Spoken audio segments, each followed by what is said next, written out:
Bisa nggak baik nama sertifikat tanah kalau salah satu ahli waris menolaknya? Misalnya, 3 saudara menerima warisan berupa sebidang tanah. 2 orang sepakat untuk mengurus baik nama, tetapi 1 orang menolaknya.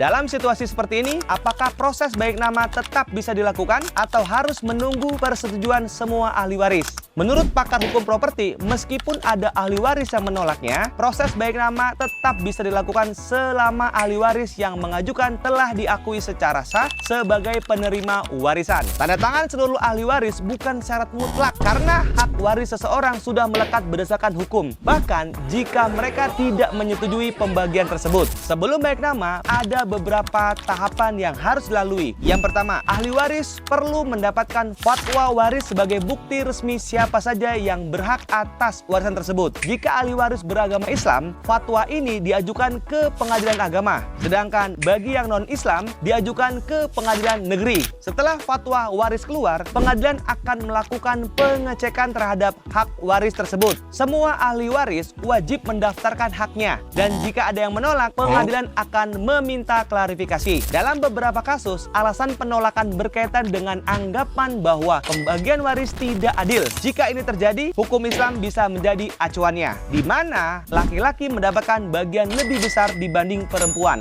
Selain itu, ada kemungkinan seseorang dikeluarkan dari daftar ahli waris jika terbukti melakukan tindakan yang merugikan ahli waris lainnya. Setelah tahapan ini selesai, ahli waris yang ingin melakukan baik nama dapat mengajukan permohonan ke Badan Pertanahan Nasional atau BPN dengan membawa dokumen-dokumen seperti sertifikat tanah, surat kematian pewaris, serta fatwa waris. Selain itu, pajak warisan seperti biaya perolehan hak atas tanah dan bangunan atau BPHTB waris, serta pajak bumi dan bangunan PBB tahun berjalan harus diselesaikan sebelum registrasi hak dilakukan. Sebagai langkah akhir, ahli waris yang berhak harus membuat akte pembagian hak bersama atau APHB di hadapan pejabat pembuat tata tanah atau PPAT. Proses ini memastikan bahwa hak masing-masing ahli waris telah diakui secara hukum dan sah. Dengan demikian, meskipun ada ahli waris yang menolak untuk tanda tangan, hal tersebut tidak serta-merta membatalkan atau menghambat proses balik nama. Selama semua dokumen yang dibutuhkan sudah lengkap sesuai dengan ketentuan hukum.